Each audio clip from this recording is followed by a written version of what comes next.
Hello dear students, today we will start with lesson number 6, that is spoilage and wastage of food and food preservation. First of all, you understand the meaning. Spoilage means waste करना, खराब करना, waste throw करना इधर उधर. जैसा कि आप देख सकते हैं शुरू से ही अन्नम प्रभा स्वरूपम, ये इंडियन फिलॉसफी के अकॉर्डिंग हम खाने को भगवान मानते हैं. Food is a form of God. But हम कितने लोग ऐसे हैं, कितनी जगह पे ऐसे लोग हैं जो कि खाने की इंसल्ट करते हैं, उसको फेंक देते हैं. मिलियंस ऑफ टन्स, बहुत सारा फूड वेस्ट होता है, स्पॉइल होता है, जबकि कितनी ही जगहों पे लोग खाना खाने के लिए तरसते हैं और काफ़ी लोग खाने की वैल्यू नहीं करते और उसको फेंक देते हैं. सो कितने लोगों को तो 1 स्क्वायर 2 स्क्वायर मील भी नहीं मिलता. मीन्स क्या मतलब है? Don't waste food, share with others. की स्क्वायर मील मतलब एक टाइम का खाना भी नहीं मिलता है. क्यों? क्योंकि हम फूड को स्पॉइल करते हैं, वेस्ट करते हैं, ज़रूरत से ज़्यादा चीज़ें खरीद लेते हैं जिनकी ज़रूरत भी नहीं होती. हम ज़रूरत से ज़्यादा स्टोर किया जाता है, स्टोर करने के बाद भी चीज़ें ख़राब हो जाती हैं. कितनी चीज़ें एडिबल मटेरियल होता है जो कि ज़्यादा दिन तक प्रिजर्व नहीं किया जाता है. कितनी चीज़ें होती है, जैसे मिल्क है, milk is boiled before storing. Boil किया जाता है हमेशा दूध, उसके बाद ही उसको फ्रिज में स्टोर किया जाता है ताकि वो लंबे समय तक चले और ख़राब नहीं हो. ग्रेन्स हैं, पल्सेस हैं, बिस्किट्स हैं, नमकीन है, ये सब जो स्नैक्स टाइप आइटम्स हैं, हम इसको एयर टाइट कंटेनर्स में स्टोर करके रखते हैं. रीज़न क्या है? ताकि वो ख़राब नहीं हो. चीज़ों को ख़राब होने से बचने के लिए हम इनको एयर टाइट कंटेनर्स में या फ्रिज में स्टोर करते हैं. It depends on which type of food it is. फिर ये स्पाइसेस हो गए, raw chicken, eggs, non-veg foods, all are frozen. वो फ्रीज़र में रखे जाते हैं. क्यों फ्रीज़र में रखी जाती है? क्योंकि उनको बहुत ही लो टेम्परेचर चाहिए जिससे कि वो अच्छे फ्रेश बने रहें. वो हाई टेम्परेचर पे रहेंगे तो क्या होगा? जर्म्स होने लगेंगे, कीड़े होने लगेंगे जो कि उसको ख़राब करेंगे. आप देख सकते हैं अनियन, पटेटो, शुगर, सॉल्ट, इनको हम बाहर रखते हैं, पर शुगर सॉल्ट को एयर टाइट कंटेनर में रखते हैं ताकि वो ख़राब नहीं हो. दही हो गया, curd is prepared room temperature पे जमाया जाता है, पर जैसे ही वो जम जाता है हम उसको फ्रिज में रखते हैं ताकि वो खट्टा नहीं हो जाए, ख़राब नहीं हो जाए.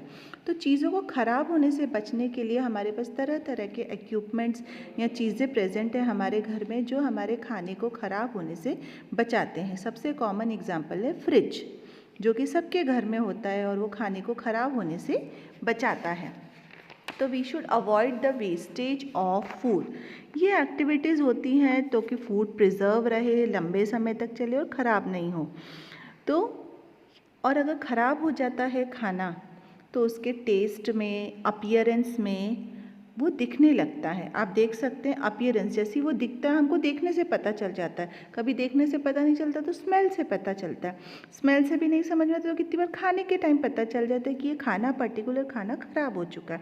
ये साइंस हैं, ये सिग्नल्स हैं which indicate that this food item is no longer fit for eating, और ये ख़राब हो चुका है.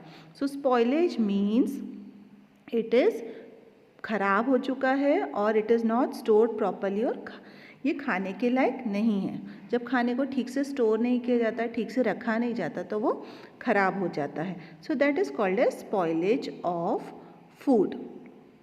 As you can see here the bread को हम कितनी बार ठीक से स्टोर नहीं कर पाते. ये एक्टिविटी है, हमने ब्रेड ली और एक को मॉइस्ट करके रखा, मतलब थोड़ा सा पानी डाल के रखा, और एक को फ्रिज में रखा. ठीक है, तो क्या होगा? ये एक्टिविटी आपके टेक्स्ट बुक में भी दी है पेज नंबर 60 पे. तो क्या होगा? हमने उसको 6-7 दिन छोड़ दिया, एक को बाहर रखा और एक को फ्रिज में रखा. So what will happen? The bread which is kept outside it will get spoiled, और जो ब्रेड फ्रिज के अंदर रखी है वो ख़राब नहीं होगी. रीज़न क्या है? एंजाइम्स या माइक्रो ऑर्गेनिज़म्स जो कि उस पर अटैक करते हैं और खाने को ख़राब करने लगते हैं. वो माइक्रो ऑर्गेनिज़म एटमॉस्फेयर में प्रेजेंट होते हैं. So this is called as spoilage of food. Okay, now we will do one more activity related to this same. Here you can see comparison करेंगे अब हम। तो जो फ्रिज में पड़ी है, हमने पहले एक्टिविटी करी, हम इसकी रिकॉर्डिंग ऑब्जर्वेशन करेंगे। तो एक मॉइस्ट की हुई थी, बॉक्स में रखी थी, एक फ्रिज में रखी थी। तो आप देख सकते हैं रिजल्ट हुआ ऐसा, जो एक थी वो हार्ड हो गई, एक सॉफ्ट ही रही। ओके, तो इसका क्या रीज़न था? Micro organisms. आप ब्रेड मोल्ड देख सकते हैं, ये जो ब्रेड बाहर पड़ी थी उस पर माइक्रो ऑर्गेनिज्म ने अटैक किया और उसमें मोल्ड हो गया, यानी फंगस आ गया, जो जिसने कि ब्रेड को ख़राब कर दिया। तो हमको देखने से ही पता चल रहा है this bread is not good for eating.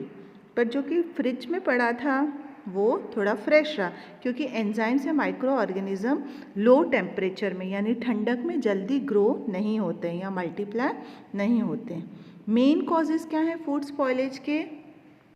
First of all it is microorganism. Tiny organism सबसे होते हैं, बैक्टीरिया, माइक्रोस्कोपिक फंगाई होता है, which are the main reason to spoil the food. जैसा कि मैंने आपको बताया वो एटमॉस्फेयर में प्रेजेंट होते हैं, and they grow very very fast in the presence of moisture and warmness. जहाँ उनको गर्मी मिली या उनको गीलापन मिला, मॉइस्ट एटमॉस्फेयर मिला या मॉइस्ट गीली जगह मिली, वहाँ पे वो जल्दी जल्दी ग्रो होंगे और मल्टीप्लाई होंगे। इसीलिए जो एक्टिविटी में आपने देखा, ब्रेड बाहर रखी हुई जल्दी ख़राब हुई और फ्रिज में रखी हुई ख़राब नहीं हुई, क्योंकि एटमॉस्फेयर में माइक्रो ऑर्गेनिज्म होते हैं जो कि खाने को ख़राब करते हैं।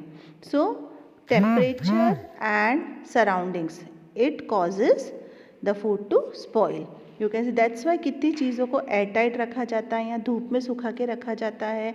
जैसे कि आपने देखा रेड चिली, उसको धूप में सुखा के स्टोर किया जाता है। सो रीज़न इज़ व्हाट, कि इससे बैक्टीरिया और फंगाई ग्रो या मल्टीप्लाई नहीं होते, बहुत कम चांसेस होते हैं। सेकेंड आता है enzymes. They are the chemicals that are present in all fruits and vegetables. They are useful in ripening of fruits. जब कच्चे फल होते हैं, कच्ची सब्जियां होती हैं, तो एंजाइम उनको पकाने में हेल्प करते हैं। बट अगर इनको ज़्यादा टाइम तक इन एंजाइम्स को रखा जाएगा तो ये एंजाइम्स और उस खाने को, फ्रूट्स या वेजिटेबल्स को ख़राब करते रहेंगे, जिससे कि फ्रूट का कलर चेंज होगा, कड़वा टेस्ट आएगा, स्मेल आने लगेगी। तो जितना ज़्यादा वो राइप होता जाएगा, ख़राब भी होता जाएगा। तो एक पर्टिकुलर टेम्परेचर पे वो राइप हो जाए, खाने के लायक हो जाए, that is the time to consume. Otherwise it will cause it very very bad effect on it. This happens because of the action of enzymes, as you can see. ज़्यादा एंजाइम्स के touch में रहेंगे food तो उतनी जल्दी ख़राब हो जाए। So enzymes are useful also and they are harmful also. The chemical more chemical reaction results in the loss of flavor, color and appearance. It also contributes to the spoilage of food. Next comes insect, worms and rats. You can see here they spoil the place, they spoil the home, they live in dark and moist place. So it is very very necessary to keep our surroundings clean, especially जब यहाँ पे हम खाना store करते हैं, जिन container में हम खाना स्टोर करते हैं, जिन डब्बों में स्टोर करते हैं, उसमें बहुत ज़रूरी है कि हम उन कंटेनर्स को clean and neat रखें. So this is the first part of video. Second part I will send you afterwards. So read the lesson, understand it and go through the textbook also after watching the video. Thank you. Have a nice day. Stay safe. Stay healthy.